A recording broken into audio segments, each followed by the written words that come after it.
Hi, my name is Tyvis Powell, former Ohio State Buckeye and national champion DB. Welcome to the Buckeye Cast. These guys was born and bred in the Buckeye State, and they like to talk Buckeye football and drink bourbon. Subscribe to the show. Now pour up a drink and pull up a stool. Here's your host, Joe Warwick. Get him, Joe. All right, Tybus. As always, thank you for joining us on a Monday night. Monday night. Why does it feel like a Sunday? I don't know. We got Sean in here. Jeff is out tonight. Actually, Sean disappeared. So who knows? It could just be another show with me. That's all. Although it will be probably better.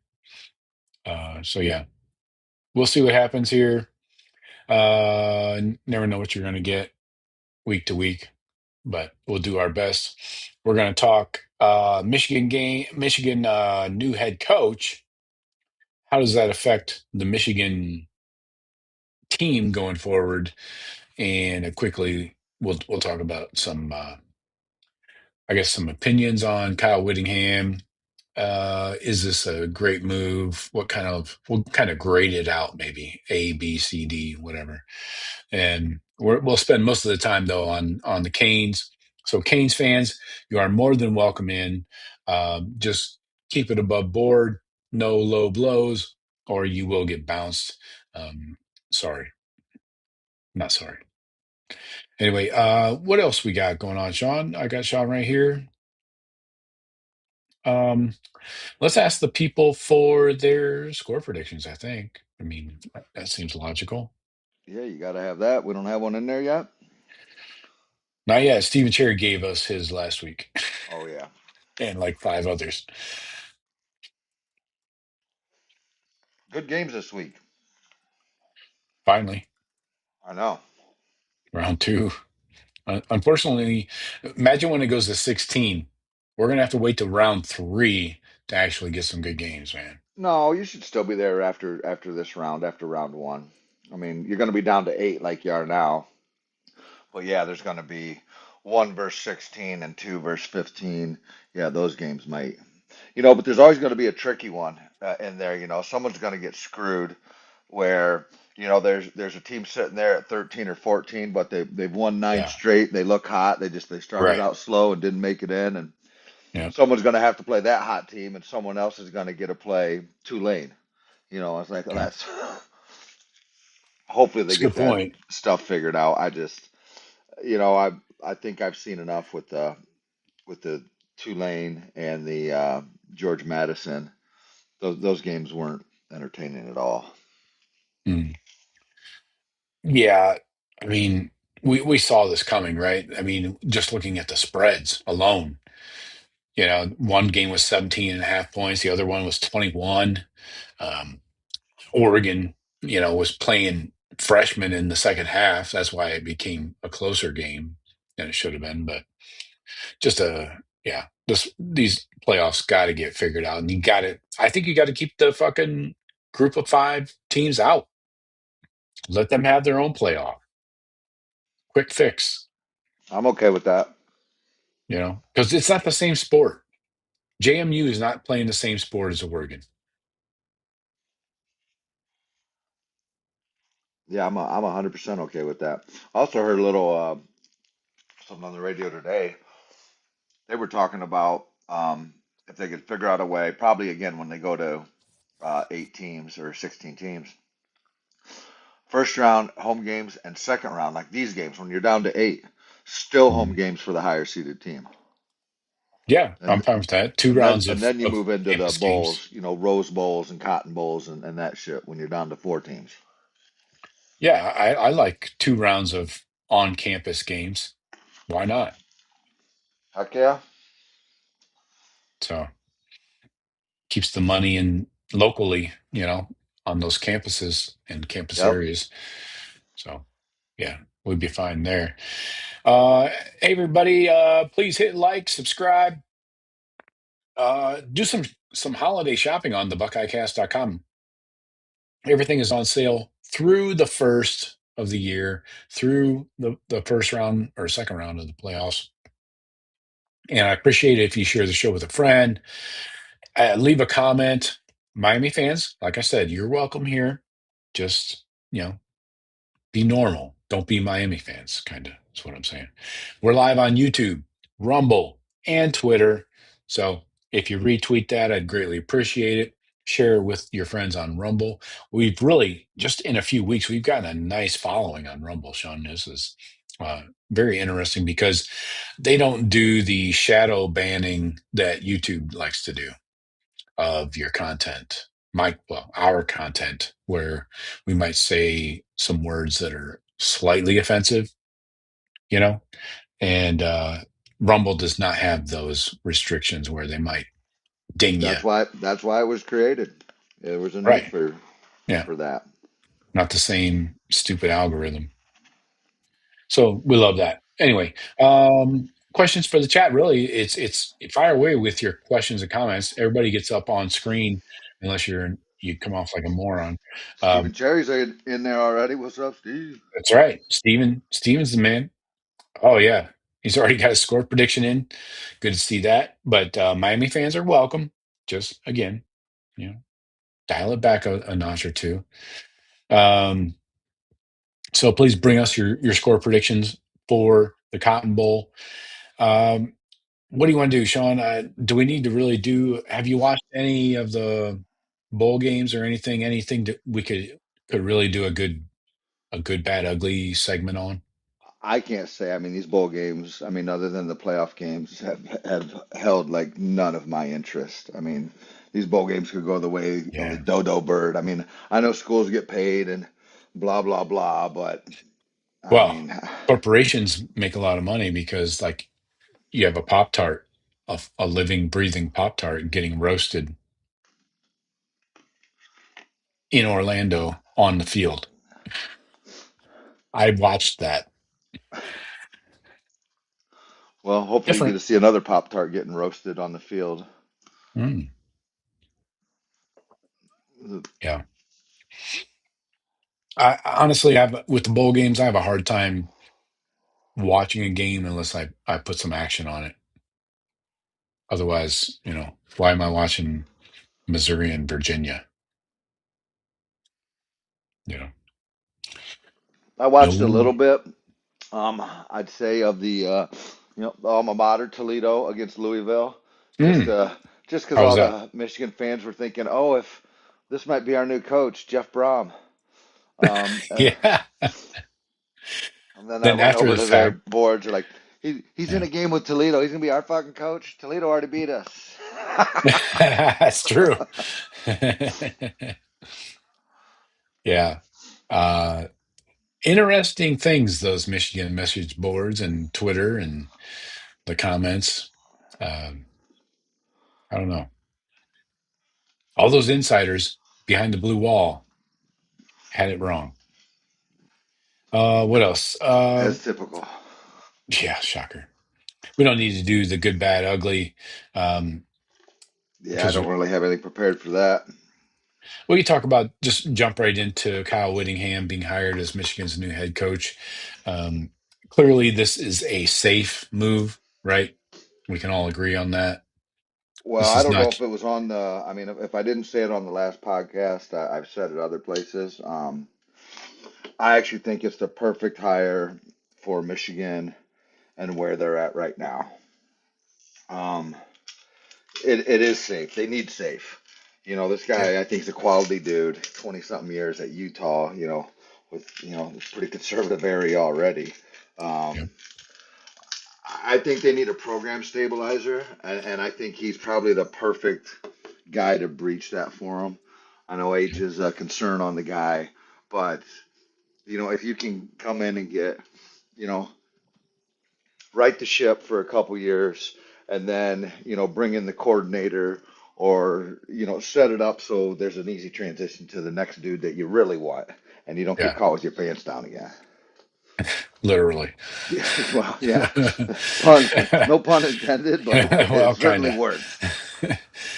Yeah, it'd be nice to not get your head coach caught with his pants down or his impregnation of a staffer. Anyway, yeah, you can't argue with Kyle Whittingham's resume as far as his life out west. You can't argue with the type of guy he is. Um, he's an urban guy, which is a little awkward, right? Um, he handed the program off to Kyle Whittingham 20 years ago, Yep. so that's a little weird. Uh, I just, I just immediately go to his age. How long can he do this? Can he go into 70, 71, 72 years old? His contract is 6 years. He's 66 now. He's going to be 66, 67 next fall. So how long does he want to do this? And then, of course, the recruiting thing is the big one. Like, him and his entire staff had never been east of the Rockies. So Yeah, but I feel like they're going to keep a bunch of people. Like I think Tony Alford's probably going to keep his job. that would make sense. But, and maybe Ron Bellamy, but you're not keeping Wink. They already chose a DC and an OC. Did they? Yeah. So Wink's not staying. Um, so you're keeping Are those guys that he's bringing from Utah with him, or new guys? yeah, yeah. Guys that were on his staff out west. So that's my concern. If I'm looking at it just objectively, how's this guy going to recruit the Midwest? Right? Without knowing any coaches, he doesn't even know the cities. Probably he doesn't recruit east. East of the Mississippi at least. So I just wonder Yeah, I how mean that's going he's to going go. to have certainly the right hires, but I mean in today's day and age, and I mean Michigan's got the money cannon. They'll, Sure. you know, it won't be for lack of money and resources if you can't recruit. Yeah. I do wonder how the boosters are feeling if, like, because the choice was made outside of the Harbaugh tree, which had to be done, right? We can all admit that they needed somebody outside of the Harbaugh, I mean they were still all world. high on Mentor, it seemed. Right. Um, The fans were. yeah. But I'm saying from the But yeah, I athletic don't. Th- department, but I don't think that would have been a good thing. You need to kind of wash that right. stench off you Yeah. and move on with life. Exactly. And that's why I think they went this direction. They they could have gone Minter or McDonald or anybody else that John Harbaugh handed off to Jim. There are so many coaches that came from that Harbaugh era. I mean, Biff himself, who said this has been 5 years of a malfunctioning organization, yet he Yeah. was there for 3 of those 5. So he kind of dug his own grave, in my opinion. But anyway, he's not a head coach for Michigan. He's a head coach of a 6-12 Charlotte team. That's what he is. Yeah, but Um, he was like a consultant. He when he was first brought in, he wasn't even a coach. He was like a consultant, I think, or yeah, probably an something. analyst, but still, he did interview for the job, and he did like push for the job publicly. I actually think with where Michigan's at right now, I would have thought probably Biff might have been their second best option. Again, not a Mhm. long term option, but Michigan needs to right the ship before they think about winning natties and shit. I mean, they gotta Right, clean the house. right. So let's take a little look back at the recent history. So is that Harbaugh era worth it in the long term? In the moment, yes. Going through, getting beat by Ohio State 7 years in a row. That wasn't all. I know that wasn't all Harbaugh. That was a little Hoke action on the front end. But who doesn't love a good Hoke action? But then you go after that to all the scandals. And Sharon Moore seemed to be a fucking train wreck of a person. And I Yeah, you get could it. say that. Not just the arrests and the firing, but pre all that. Like over the last 2 years, this guy Well, did not have the remember when he mental was like breaking capacity. down and like couldn't even get? I mean, look. I'm not Yeah. against men crying. I tear up often. I'm a sensitive guy. But Wait a second. Hold up. You just say you're a sensitive guy and you tear up often? Because yes. I'm not falling for that one. But you're not going to catch me not being able to get my fucking words out, okay? And In front of being, a camera, yeah, and being broadcasting just a national. sobbing mess. You ain't going to Yeah. see me like that. Yeah. Unless my children were shot in front of me on the field. I mean, that's, Yeah. Kick my dog.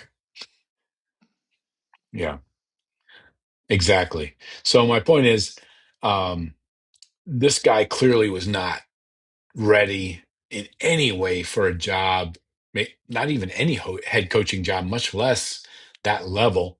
Um, and I think that maybe this is going to take a long time to dig out of, you know?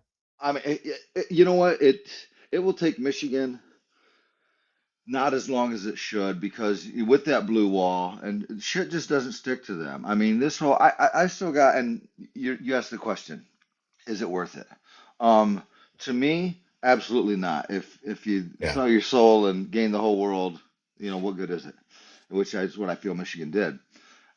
But their fans, at least few, you don't want to package everybody in the same box, but I got guys that'll tell me how legitimate their national championship is, and then how illegitimate mine is because Michigan beat us last Yeah. year. Yeah. And then after that Right. playoff run that we did, which left no Right. doubts, which is probably the greatest. I mean, it is because it was the first playoff. It's the greatest championship run that there's been. Right. Period. Right. And so Exactly. I'm guessing they still think it's worth it. Uh, Yeah. maybe that could change in another couple years. But like I said, I think they got a solid guy. Again, the recruiting will be one thing. Is he going to be able to maintain that? The money's going to be there though, Sure. which That's is what never you been a need in the problem, recruiting really. I game. mean, especially recently, that hasn't the NIL stuff. I mean, you got fucking Bryce Underwood, to flip from LSU. Yeah. So uh, I guess it's can you maintain that from the boosters is my concern because they seem to be. The rumor was before Sharon was fired is that the boosters were starting to pull back. Maybe it's because they knew about these rumors, which I Sharon think Moore had some of been that banging this might be. broad for a Yeah, couple of I'm with you. years. I think some of that might be the boosters flexing their muscles. Like, hey, Mm. get rid of this fucking guy. Yeah, this guy's a piece of shit, and we need, you know, somebody that's mentally stable, if I nothing mean, else. money talks, and everything that was coming out of there. Um, Yeah. From what I heard, they were starting to pull their checkbooks back. So I don't know if that's accurate, but whatever. Now, how much will they go all in with Whittingham, who, can we admit, he's probably not going to win a national championship? He'll get to the playoffs, especially if they expand it to 16. He's a 9-win-a-year guy. well, So in a maybe. I mean, 16-team but playoff, he's but in. maybe. But if you've done any advanced scouting like Connor Stallions, you would notice that their 26 and 27 schedules ain't that easy. Right. I Um, know. they're going to have at least 5 games on there that are going to be big time games. And is Right. is is Bryce Underwood going to develop enough to win those types of games? Yeah. And that's the other question. Can you keep Bryce Underwood for 2026? I mean, I can't say. I know Utah's been known for good defense forever, um, Running game? but I don't know. Have they had any quarterbacks? I mean, I don't know if they sling the ball around out there. No, they don't. Well, then It's he's a it's a perfect fit for Michigan. But yeah, that would make you say right. Bryce might say, well, this might not be the spot for me. Here's a quote. But I got a quote for you. I loaded it up right here. I'll read it to you quickly. This was the opening press conference in Orlando, weirdly enough. Um, I understand they're playing there, but regardless. So Kyle Whittingham, his quote when asked on the style of offense he'll run at Michigan, his quote is spread, period. We're going to base it out of the spread 11 personnel will be our base personnel group. We're going to run the ball efficiently. The only people that were in the same category as us at Utah were the service academies, Air Force, Navy, that. Otherwise, I believe that if you can run the ball effectively, everything else happens off that. What does that sound like to you if you're Bryce Sounds like they're Underwood? keeping. Sounds like they're trying to make sure Savion Hitter doesn't decommit. Yeah, maybe they're more worried about Hyder than Underwood. Maybe, but here's the thing with Underwood. He's in a spot now. I feel, depending on what you want to do, and I feel like Underwood's ultimate goal is to play on Sunday, right? Sure. He got 12 million to go to Michigan. Well, that was on the hope and potential of the generational, never before a kid's ever played the position as good as Bryce Underwood's about to play it. Yeah. Well, we got a little sample of how Bryce plays Right. college football, and it ain't good. And Mm, Bryce Underwood ain't worth 12 million bucks no more. I'm mm, sorry, he just isn't. Is he worth something? Yeah. I mean, he's still got the potential and a lot of tools in the toolbox, but I'm not throwing out what Michigan did. That number's come down after his yeah, freshman year, in my view. definitely. And I would, if I were Bryce Underwood and his camp, I would respond by saying, "We had no development. We had no QB Yeah, coach that could develop me. It's not my fault. right. Yeah, you run me I out here mean, every week, and I'm throwing yeah, laser beams. sorry, it's what I do." So yeah, it doesn't matter what backboard receiver is out there. I mean, you're not gonna catch all of those heaters coming in. But yeah, I do wonder how this is going to affect Bryce. At least he's down there with the team, you know, doing all the stupid things. He was riding a roller coaster today with fucking Arch Manning at Fun Spot down on I Drive. Oh, it's goofy as shit. The sad things they make these kids do at these bowl games is kind of disgusting. But anyway, yeah, I give the if I were going to give the grade, I'd say a B. For It's a Whittingham B or for Bryce? for Whittingham taken for Michigan getting Whittingham. I'd say that's a B because mainly it's outside of the Harbaugh tree. It shows you that the school wants to go outside of all of the scandal and the shit. They don't want any more investigations. Not that I think this Well, current I don't know. I investigation mean, is I'm going to not sure. yield I think much. they're so dirty. I don't know if they want to do that. Their hand is forced. They had to do this. They're like, look, you cannot bring in Lane Kiffin or some other scumbag. Oh, You can't do it. You're not I'm bringing not sure in that was on the Brian Kelly. table. No, no, it wasn't. But I'm just saying you can't bring in a persona like that. That just wasn't going to work. And I would say it's probably a B plus, A minus higher, just because it's exactly what Michigan needed right now. Again, I don't necessarily see national champion or those types of things No, happening for this team, but I feel like I told you on the last one, Michigan's not my rival anymore. I feel like right. Whittingham in a couple, 2, 3 years could get Michigan back to where I do respect them at least, respect them enough to hate them, and make it be more meaningful again.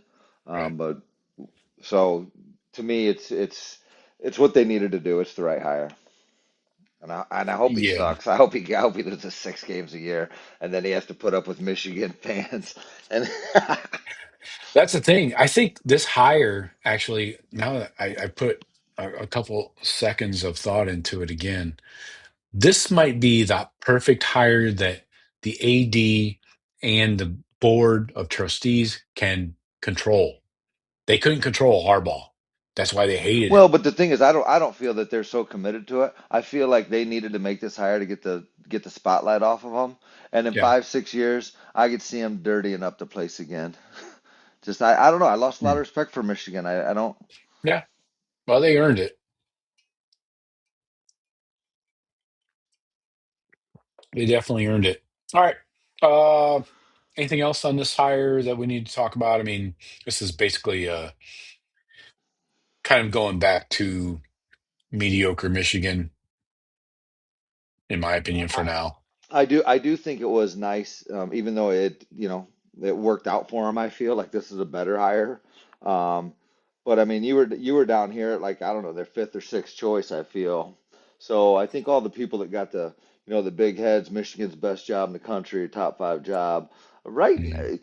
Historically, probably yes. Right now, I don't think so. Just because of the money and the they do have one of the highest endowments of a Power Five school in the country. That's the Oh only yeah, they're reason. loaded. They're absolutely Yeah, loaded. right. But um, yeah, I mean, dude, this was like choice number 15. It seems a lot of names were thrown around out there. And like I said, I actually thought this guy was the best a couple weeks ago. Yeah. Like this was the guy they needed to go get to clean up that dump. Unless we find out he has three wives at the Right same now, that's the other time. interesting point on this is what I don't know. I'd say there's probably at least a coin flip chance that either Kyle Whittingham or a bunch of his staff are Mormons. Sorry, Right. Oh, Latter-day for Saints, sure. LDS members. Yeah. I think that's the And how preferred does how does nomenclature. how does the ultra conservative Mormon religion jive with Ann Arbor, Michigan, See, and the that's going to students? be a culture thing there. Yes, exactly. It Of course, seems like of course, night and day. I've been to Salt Lake City a couple times, right Yeah. where Utah is. Yeah. Beautiful campus right on the, Yeah. and Salt Lake's turning kind of Ann Arborish Hmm. liberal as well.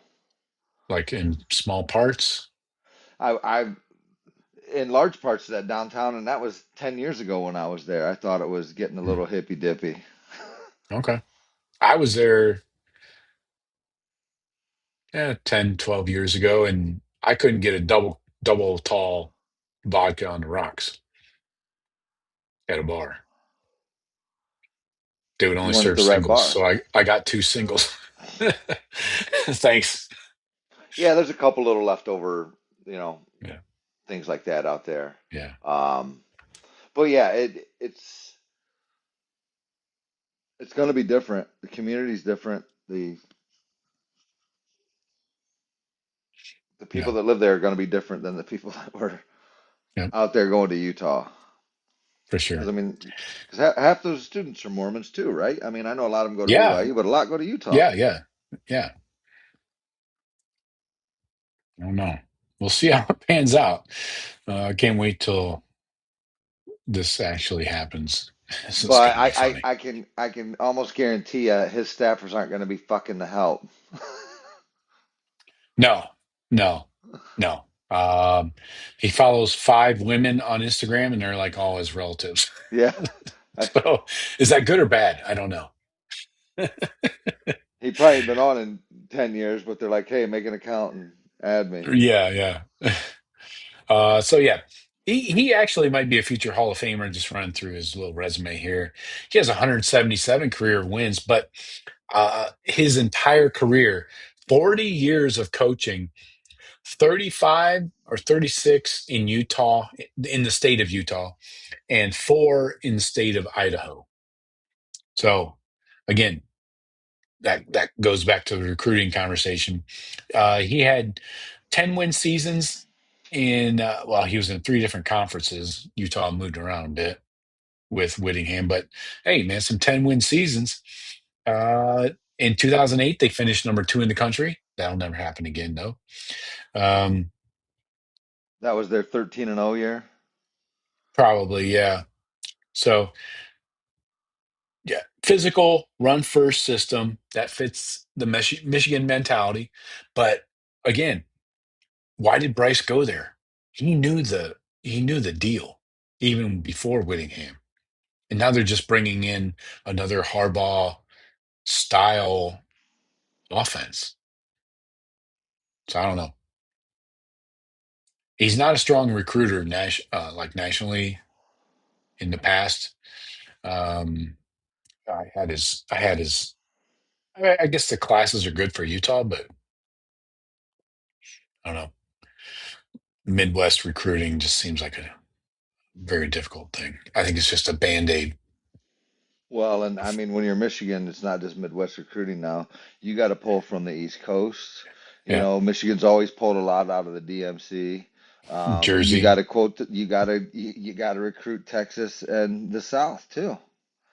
Yeah. Because I mean, you might pull kids here and there. I'm sure Utah's pulling a lot of kids out of California and Oregon and out west. Right. But they're 3 stars. Right. And do they want to fly across the country Hmm. Yeah. to sit on a bench? Right. Yeah, he's got his work cut out for him. Yeah. All right. But like I said, Michigan is going to throw the resources at this guy to hire all the assistants and whatever you need for us to get your recruiting right. We'll do it. Yeah. And they had to go with a long-term deal, like 6 years, just to get somebody, to stabilize the program. To I think sweeten he's the making, pot. yeah. I don't actually see him fulfilling the 6 years. No, I don't either. I think it's weighted heavier in the front, and I Yeah. think they did it as, hey, right the ship, and then find us the next guy. Groom the next guy to take over the program, Mm. or announce your retirement at the right time where we Yeah. can have a full half season or full year to basically do a search, and every coach knows that at the end of the year the Michigan job's open. So Yeah. Yeah. We'll see how it goes. It's going to be interesting. I hope he's Rich Rod. I mean, it seems like a really nice guy, but I hope he's Yeah. You hate to, because he's such a good dude, you hate to wish, you know, negativity on him, but it's he's Michigan, gonna be all man. right though. He's Yep. making 8 million a year, so Right. Kyle will be okay. Yep. All right. So let's get into this Buckeye game. We got a lot to talk about here. Still haven't seen any Canes fans in yet, which is weird. They hammered me this week on my previous videos, the daily shows. Um, lots of comments, mostly negative. But anyway, so Wednesday night, Buckeyes, Canes, Cotton Bowl showdown, 7:30 Eastern in Jerry World. Miami fans talking loud, but I say this, I've said this so many times. Talking loud ain't saying nothing. All right. These people love to yap, love to run their traps, yet they still do not fill up their stadium. So, which is it? Are you fans? Or do you just like being assholes on fucking social media? B is my answer. They beat Texas A&M 10-3 recently. So, hey, you won a playoff game. Good job, Canes. Good job. This is not a dominant team, man. So let's get into the matchups, not talk about logos. We're not going to get into. When that game went off with A&M, I was mildly concerned here. I wanted A&M to win. A&M, we would have just boat raced. But I think the That's not a talent great level team, on though. Miami at some key areas is legit. In some areas, yeah. Before we start this off, I talked about this in my matchup preview today. Um, Blue chip ratio. I start there because that's strictly recruiting. 4 stars, 5 stars. How much of your team is made up in 4 and 5 stars? Now, that doesn't mean everything, but it is a gauge for your talent level on your team. Ohio State, 89% blue chip ratio. The Canes, 64. They're like 15th in the country. So it's a huge gap, in my opinion. 25% is substantial. So that sets a bar for not just the level of talent, but the depth, right? Do you have 4 and 5 stars behind your 4 and 5 stars? Right. Canes don't. And we can say this about a lot of teams, not just the Canes, but in the Big Ten. So let's see. Do you want to start Buckeye offense versus Miami defense? Sure. Okay. So yeah, strong pass rush. I'm gonna give Miami their props. I'm not gonna totally shit on them, but I'll say Ruben Bain, Akeem Mesidor, the DNs, monsters. Can't stop them, won't stop them. Bain has 66 pressures on the year. Mesidor 55. Bain Okay, has that's the stat. Stop right there. You're gonna have to explain yeah. something to me because All right. I'm just going through the generic stats that you can see on ESPN, right? Okay. On some ratings, and I see, like 8.5 and 6.5 sacks from these two, and I look at Caden Curry. I'm like, well, Caden Curry's got 11 sacks. Caden Curry's got more tackles than both of them. Why is it? Mhm. Why do these guys get talked up so damn much, and Caden Curry's not? Now, maybe it's the pressure thing. So, how many pressures does Caden Curry have? I'm just wondering why these guys are anointed as top 10 picks, and my boy Caden Curry's getting smoke. Let me find out for you. Caden Curry, total pressures 44. I got 12 sacks according to PFF. And he's got more tackles than both those, at least per ESPN stats.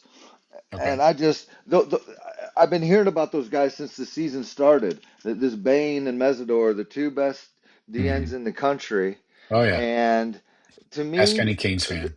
to me they're good, but are they that much better than my guys? I mean, their numbers look more like Kenyatta Jackson.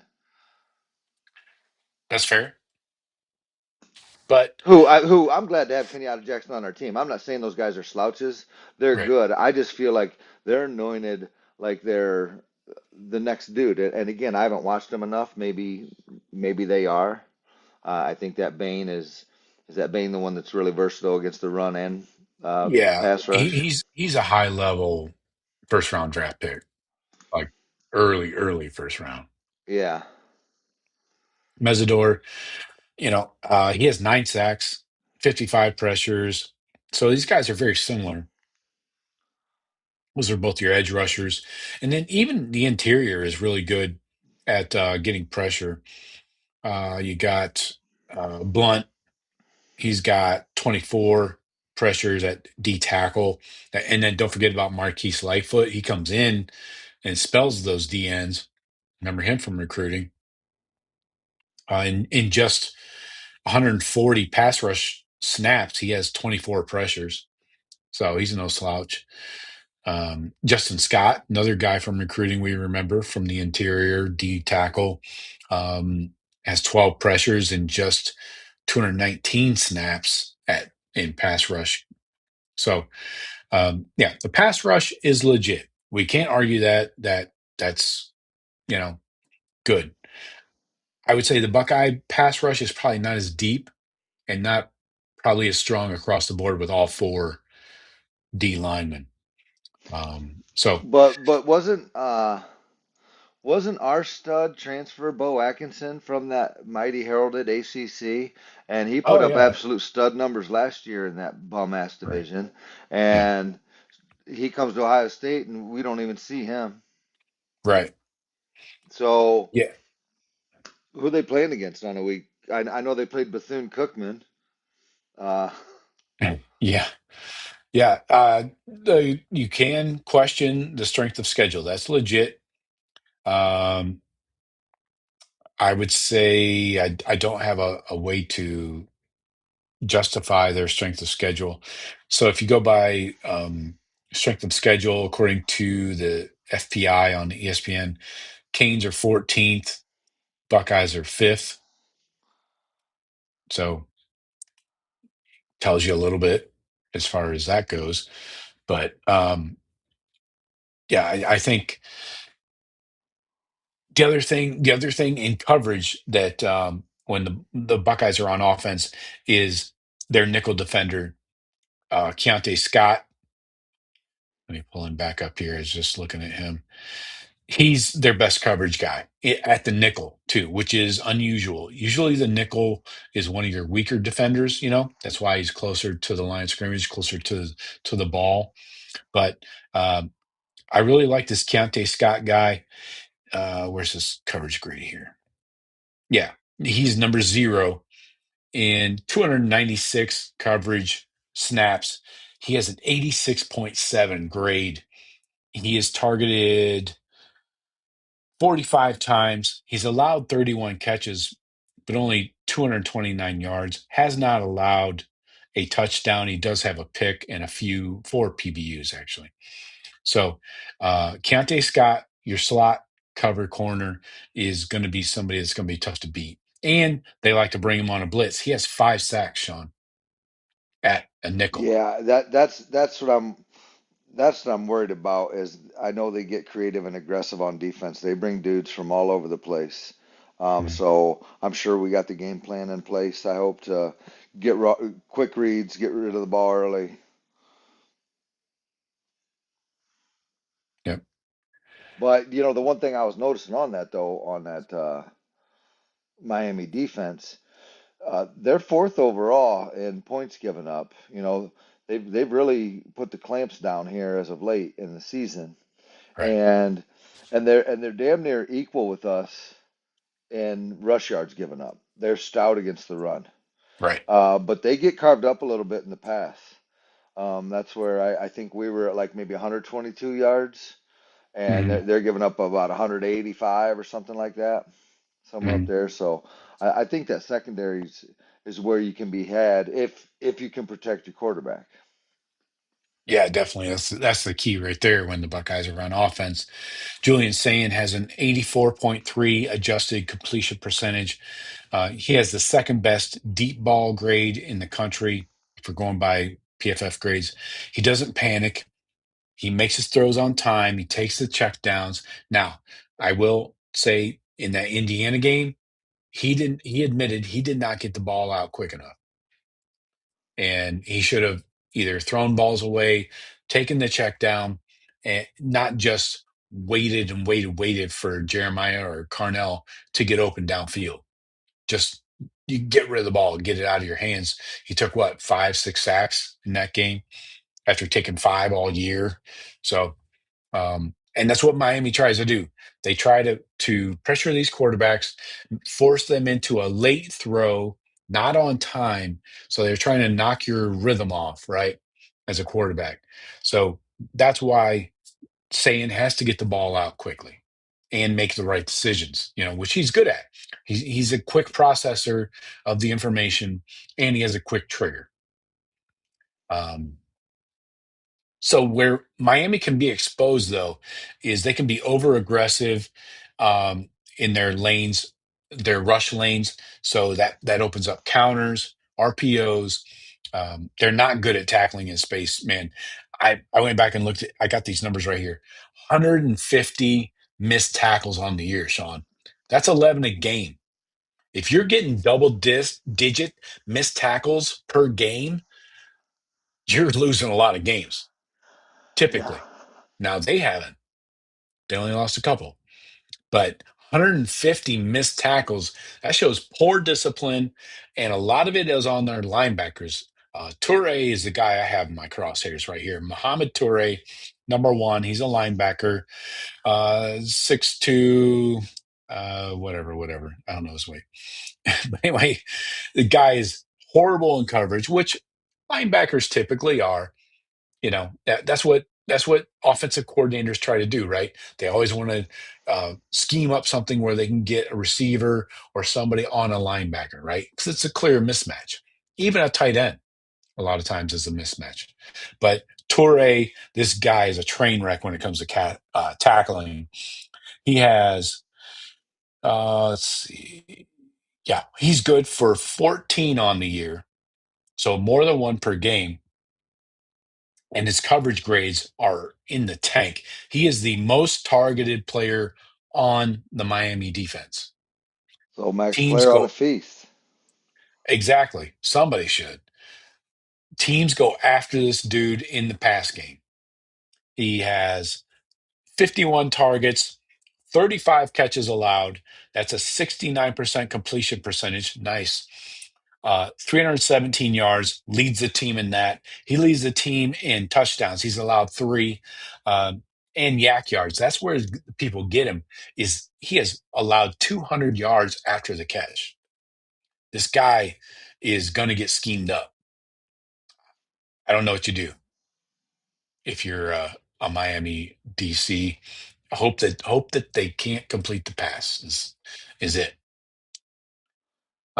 So yeah, what you're going to use when the Buckeyes are on offense, going back to that, use the quick game, whether it's RPO or just quick slants, and then misdirection, and then pre-snap, you go with a lot of motion so you can set up the coverage and see who's covering who. Who does Torre have? First of all, we're looking that direction, and then quick throws, tempo. I imagine the Buckeyes will change the tempo here and there, go fast after a big play. Then maybe slow it down at other points, but make these linebackers cover space. They can't do it. They can't freaking cover anybody. So, and Well, Michael Irvin will be down there getting them jacked up. mm, yeah, unfortunately, he's not playing. Probably a good thing because he'd be drug tested immediately on the spot. Yeah, he'd be let off So, the field in handcuffs. He's trying to bring back the old you. I wouldn't yeah, I even. I don't. don't know if I'd let him on the sidelines. Wasn't the announcer a few years ago? That dude looks washed. Yeah, he was on ESPN doing their NFL pregame, wasn't he? I don't know. He's had a hard life, apparently. So, yeah. What else? We could switch it over to the defense here, the Buckeye defense versus the Miami offense. Miami tries to run the ball first, right? Mark Fletcher, we know all about him. He's an NFL running back eventually. They try to stay ahead of the chains. Same shit that every fucking offense tries to do, right? Stay ahead of the chains. Um, keep Carson Beck comfortable. He's not explosive. He's not going deep shots. And win the time of possession, which they actually didn't do against Texas A&M. They had 26 minutes. Beck is efficient, but he's shaky under pressure. I got his numbers right here. This is interesting to me, even without being blitzed. Yeah, here we go. Under pressure, but not being blitzed. A 52.5 completion percentage when he's kept clean, a 76.9. That is a 24% drop off in completion percentage. And that's just rushing four. So if your big men get in his face, the dude tails off dramatically. So clearly that's something you want to do. You don't need to blitz. Ohio State doesn't blitz anyways a lot. So they can get home with four. This Miami O line is good though. They in the country they have a 14.7 pressure rate allowed. That's best in pass protection in the country. So the Yeah, Buckeyes they're will, good. yeah, they're going to bring up seven at the line of scrimmage, and you just have to figure out which four are coming. And eventually, they're going to bring five. You know, um, and there's no read to spy Carson Beck, so I imagine you're going to see a lot of blitzing from Arvell Reese unless he's in coverage, which teams have really schemed up Arvell into coverage situations, whether it's a tight end or a running back, to get him away from the line of scrimmage. Yeah. It's worked, especially against Indiana. So uh, we got this D line rotation up front that I feel really good about. You talked about Caden Curry, Kenyatta. Um, what kind of for Kenyatta? I will ask the question: what conference is this referee crew from, and do they call a lot of holding on O linemen? Because he let that get to him against Indiana. He admitted that the lack of holding calls when he's getting tackled, uh, he let that get in his head, and it didn't help us. So yeah, Buckeye linebackers, they're going to drop. They can spy, they can blitz, whatever you want. They can do it. The DBs and eliminate explosive plays for the most part. You got to put it right on the fucking money, like the bullfighter Mendoza did in that Indiana game. Otherwise, you're not completing much. Guys were in position, just perfect pass. pinpoint accuracy or just luck. So Miami's X factors, guys to watch. Mark Fletcher, he had 172 yards against A&M. A lot of that was late, where they had been leaning on A&M and, winning the trenches, which you can't fault them for. I mean, you can't shit on that. And then Malachi Toney, he's explosive, raw, a little small. Um, so, He's scary, man.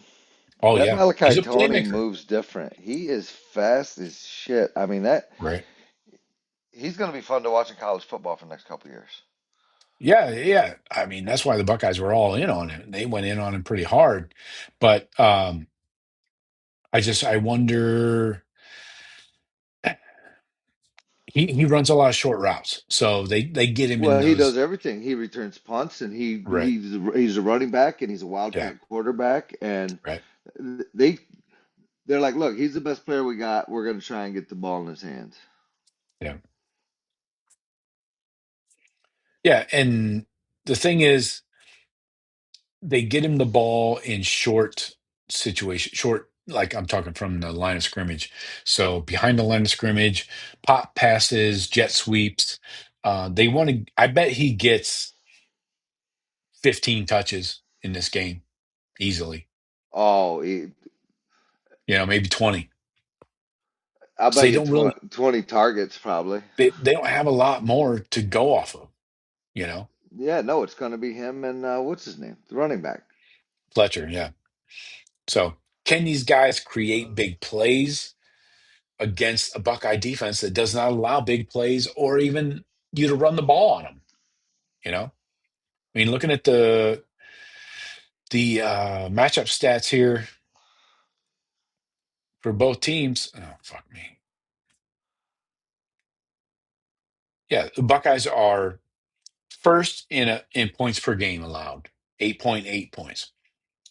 Opponent yards per game, 217.5. That's total yards. Yards per play, 3.8. That's first as well. All these are first. Third down conversions were sixth at 29.53. Red zone scoring were second at 69.57. Rushing yards per game, 83.7. That's fifth in the country.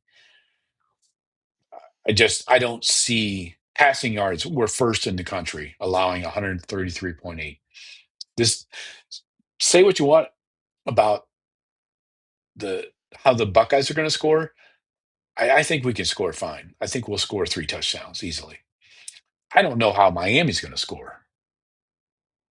I don't see it. It's going to take it's going to take some big plays, like you said, on a defense that doesn't give up a ton of big plays. Um, Yeah. that Malachi Tony's going to have to just completely go off, and they got a couple other receivers that have. One guy's got more catches, another guy's got more touchdowns. I mean, if they can find a way that these guys pop out of nowhere and shock the world. But yeah, it's got to be tough sledding for them. Yeah, but And you got it right. It's shocked the world. yeah, It's something they have not done.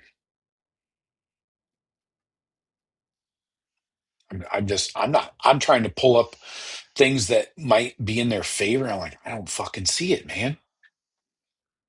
again, Mark just if Fletcher. if that Malachi Tony can take over a game, and if they can establish a run, But even if consistent he run, goes which again, off, what's if that? Tony goes off for 200 yards and a couple touchdowns, okay. But what if nobody else shows up? Like, what if you can get the running game going? And so you get beat 24-14, behind a one-man gang. It's very It's not, possible. That's kind of how I see it going, actually. yeah, I don't see how these guys are going to put up massive points. I just, it's not coming to me. I'm trying. I'm trying to look at it objectively. I have all week. I've gone through the PFF grades. I've looked at these recent games, A&M, you know. They're just Um, they're scary to me though, and I know we don't think much of Beck, but was it going into this season or going into last season? He was like Heisman front runner, top two or three. So the whole world thought a lot Right. of Carson Beck.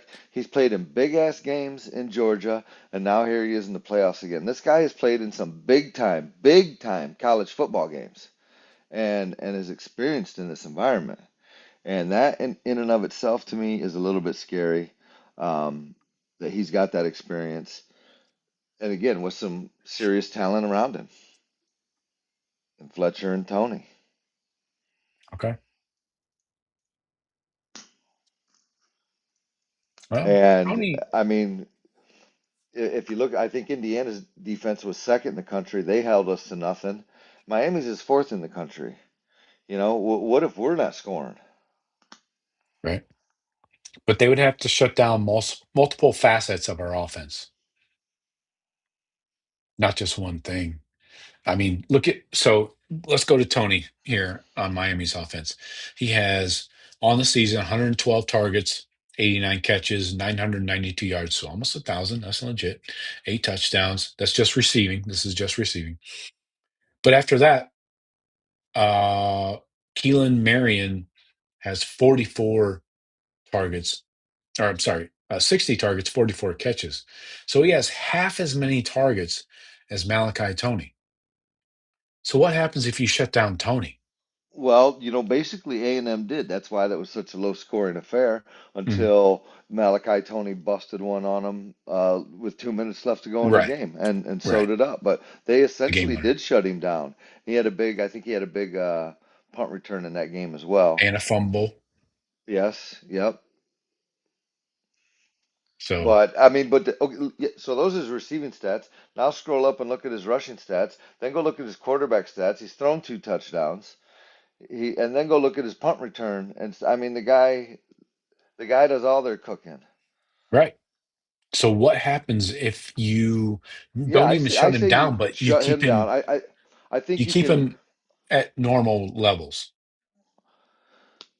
I think you give him some extra attention. You want to know where he's at because Yeah, he can knife you at any moment. So right. I think wherever he's at gets a little bit of help. Yep. Yeah,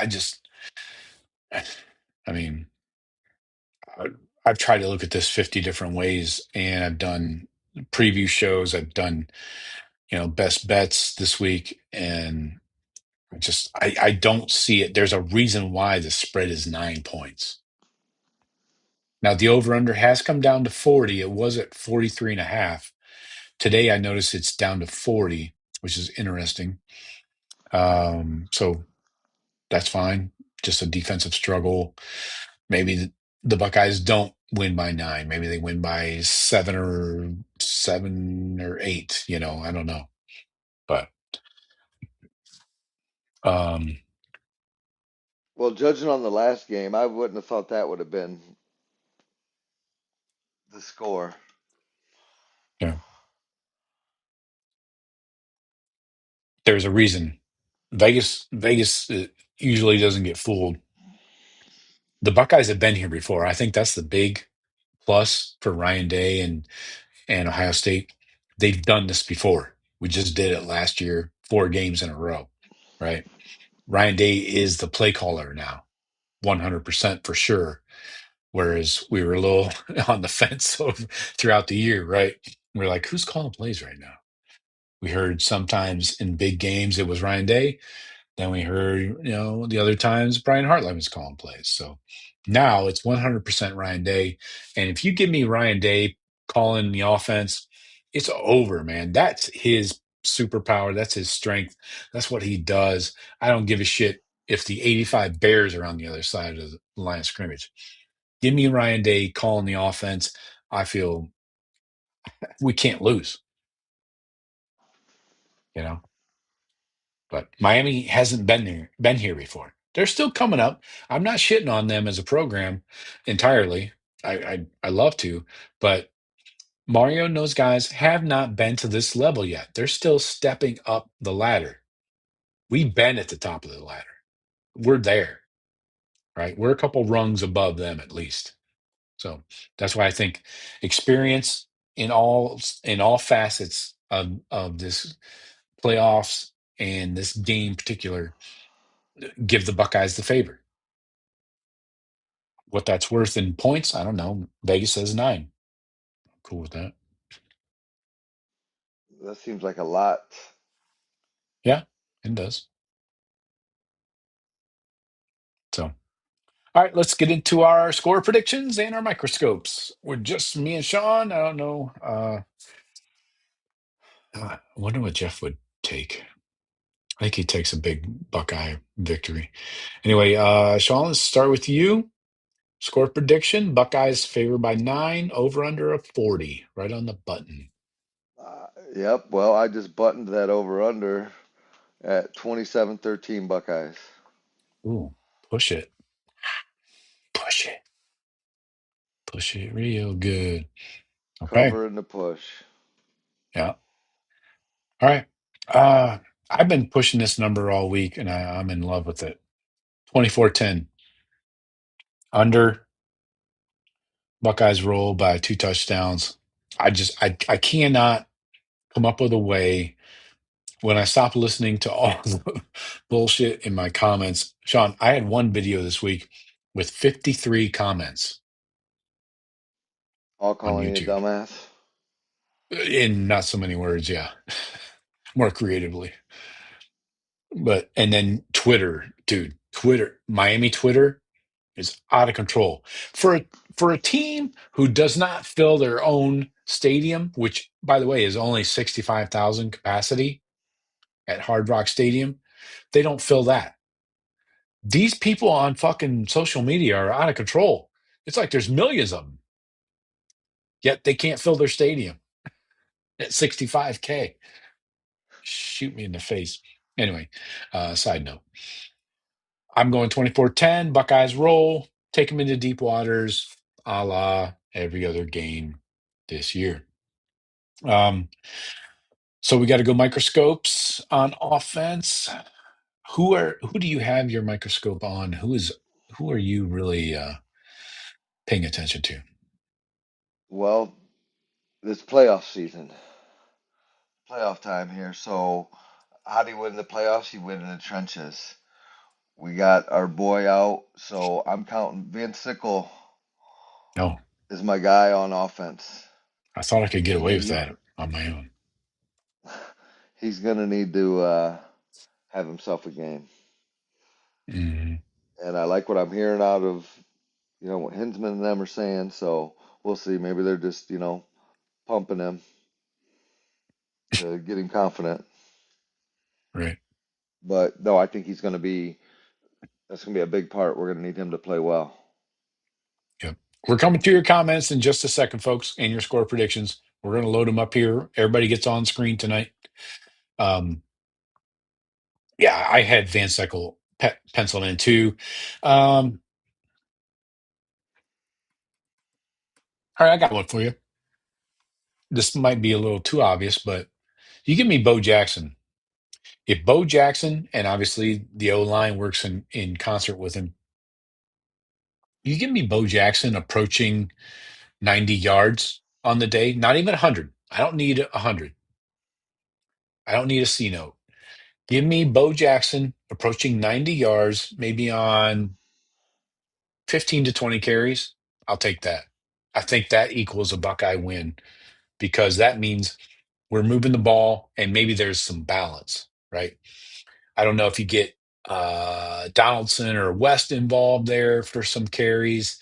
Um, yeah, somebody else would have to be involved to get a few carries, but give me Bo Jackson approaching 100, but doesn't have to be over 100. I feel good about Bo Jackson and a Buckeye victory if you give me that. So I'll be watching for that running game is basically what I'm saying. Agreed. You All got to right. keep them honest. Keep those Yeah. D ends. You know, Keep them D yep. ends honest. And they're susceptible to misdirection, to counter plays. So these guys love to get upfield. They do that maniac, Yep. hair on fire, get upfield. Oh shit, Yep. somebody's running behind me where I just opened a lane. So, um, which does point out something that Julian Sayin needs to be aware of when he drops back and guys are getting upfield and nobody is containing him. If there's huge lanes to the left and right, go scamper for 7 and get down, get out of bounds, whatever. But anyway, so let's go defense. Sean, what do you got? Who are you watching on defense?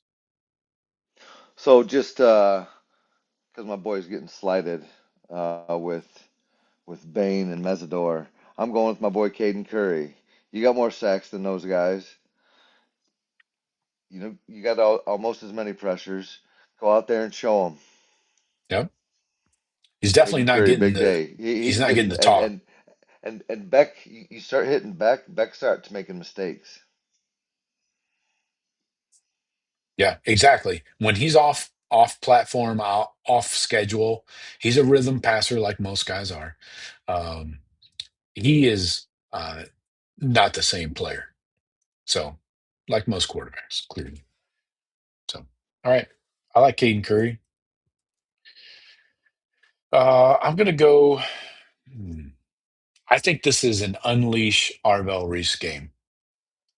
Uh, I think we've held him back. He's been schemed up a little bit into coverage on running backs or receivers.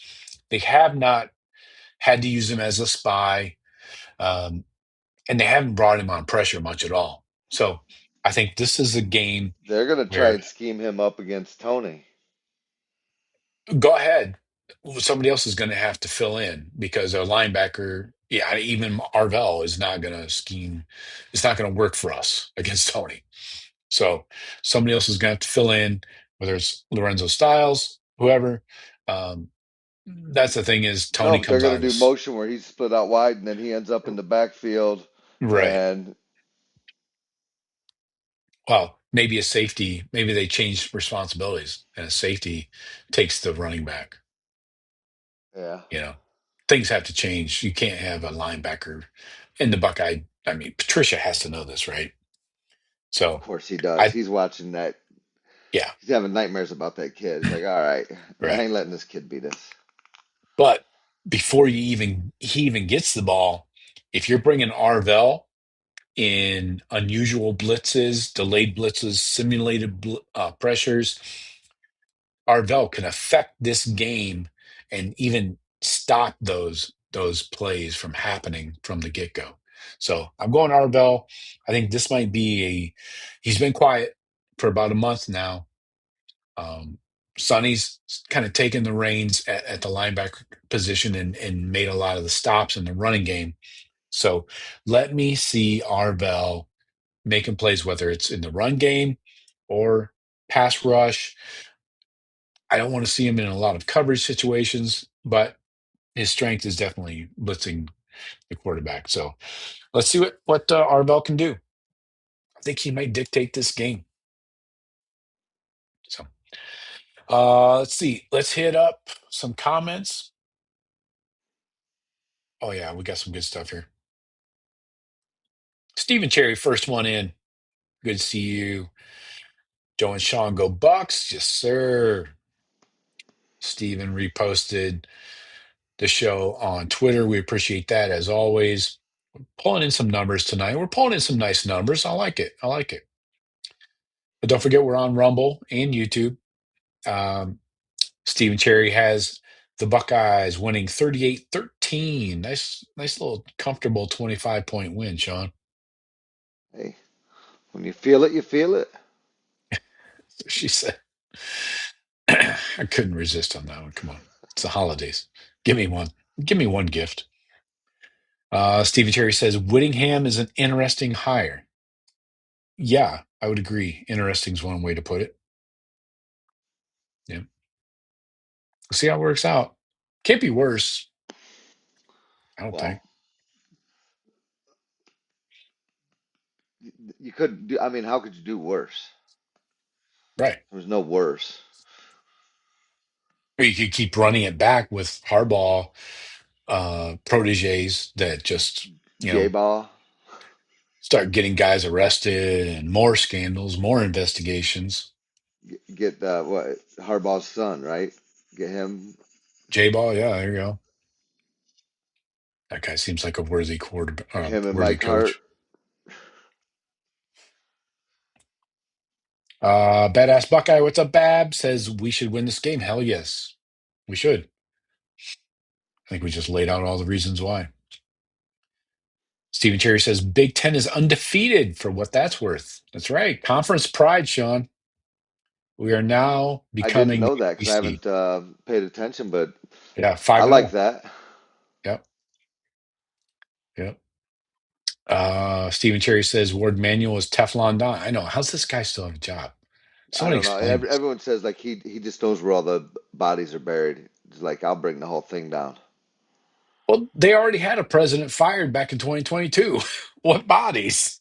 He's been there since 2016. Seems like the bodies have already been buried, dug up, and burned.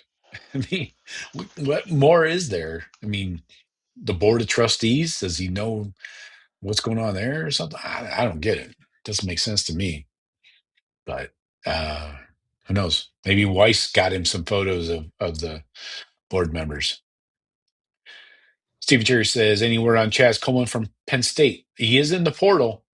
The DN, big DN, Sean, from Harding High School in Ohio. What was he, number 19, I want to say? And after that Penn State game, there's video. I've seen it multiple times. Somebody in Ohio State gear, a coach, somebody from the sidelines, was over there talking to Coleman as he's walking off the field. And Penn State coaches had to go break it up, like separate these guys, because they were talking like somebody was recruiting Chaz Coleman very hard. He's a 6'6" freak. Guy is long and strong. So yeah, no word yet, but the portal's not open officially. He Yeah, can go in. that would be a huge get. He's a Yeah, dude. He's an yeah. absolute dude. From Ohio, he probably always wanted to be a Buckeye for most I don't know. likely, Didn't and we then recruit him? I feel like we did. I don't remember the name in recruiting, no, but I can't even tell you if he was offered right now off the top of my head, but um, maybe I don't know. When you have a coaching change, you're M- like, fuck it, Maybe he's I'm just going not the back. right fit for Ohio Right. State. Or, maybe he was like, whoever the D line coach was is gone with this new staff, or whoever he thought he was going to play for. He thought he was going to play for Jim Knowles or whatever. Knowles is gone for sure. So, yeah, I think Coleman is a Buckeye. It's just a matter of time. January 2nd, the portal opens. So, a few days, you can Oh, that pop would be out. nice. That'd be a nice news right there. Yeah, exactly. Stephen Cherry says, "Can Fox please remove Dave Portnoy next season?" I would endorse that. He says, Yeah, "Big where news do you bet." sign that petition? Right. Big news bad enough with Ingram. We don't need a Michigan clown. Also, I know Ingram sucks too. That guy's a waste of fuck. I don't know, man. I can't watch these pregame shows anymore. I stopped. I can't watch them, especially ESPN. I haven't watched that in like a decade. But even the I used to watch Fox's Big Noon show, whatever. It was okay. You know, Liner is milk toast, vanilla, very mundane, boring. Herb, he's not saying anything really out of line. He won't say the word Michigan. Great. Okay, so what? But I like Reggie Bush instead of Ingram. Reggie Bush was relatively normal, right? I mean, seemed seemed like he had good commentary, not a complete idiot. Also should get his Heisman back, in my opinion. I thought they gave that back to him. Did they? Good. It's about time. But I would take Reggie Bush over Mark Ingram any day of the week. Yeah, Reggie Bush is always good. Yeah. Pookie and Ray Ray show. What's up? He said Arvell Reese eats. See, you're stealing my lines, man. You probably said it first before me. 007 Brutus says Miami really hasn't been tested. I agree with that. Have two losses on the year. To What to SM? SMU, Yeah, and yeah, Louisville, who Toledo right. just was in a fight with. Yeah, and they barely escaped fucking A&M. And Braum was coaching for the Michigan job. Right. Dude, how many coaches were coaching for that Michigan job this off season? It seemed Anybody, like they a were hoping lot. on anybody to lose. Yeah. We're cheering against all these guys. We're gonna hire them. Double oh All the 007 coaches Brutus. love it. They all got extensions. They all got big Oh, contracts. yeah. Solidified. 007 Brutus says they haven't played a defense like ours yet. No, they have not at all. I've had Miami fans coming in my fucking comments on these YouTube videos, in Twitter, whatever. They are adamant that A&M's lines were better than ours. I don't know about lines, but our whole defense as a unit is a unit. I mean, So she said, they're about to find out. yeah, It,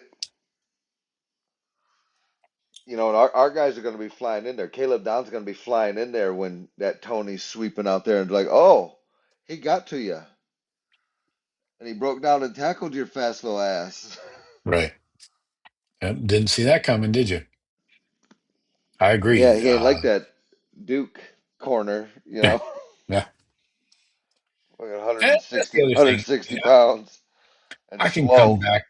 I can come back with so many things against these Canes fans. It's too easy. Like Well, you they're guys still play in all the pissed, right? It's ACC. the revenge tour for them. They're all Oh pissed yeah. about '03. 23 years later, they tell me that they're coming for something that was stolen from them 23 years ago. I'm like, stolen? What the fuck? You guys lost. Anyway, but yeah, it's a fucking comedy of nightmares. Uh, what else? 007 Brutus. Yeah, they haven't played a defense like ours.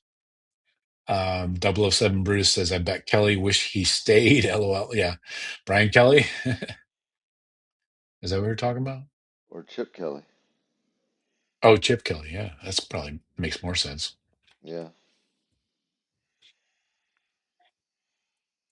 007 Brutus says, got to get the running game going so we can open up the pass. See, I'm a backwards. I'm a 180 on that. I think use the pass game to open up the run because that's what we do so well. Get those safeties back. Get them out of the box. Leave those safeties both deep off the line of scrimmage. So you just got a front six or front seven to deal with. Your numbers are better if you can loosen those guys up and even get the corners playing off a little bit. Get the secondary away from the line of scrimmage. That's how you set up the run with the pass. Loosen them up with some out routes, some slants, some whatever crossing routes, deep routes if you can, if you have time.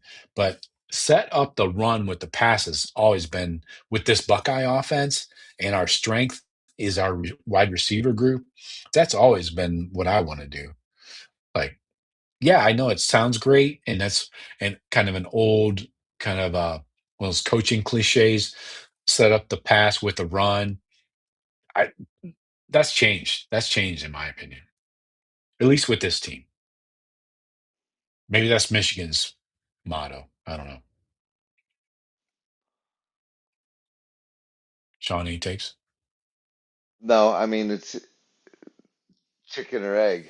You know, which came first, the run game or the pass game? Um, Right.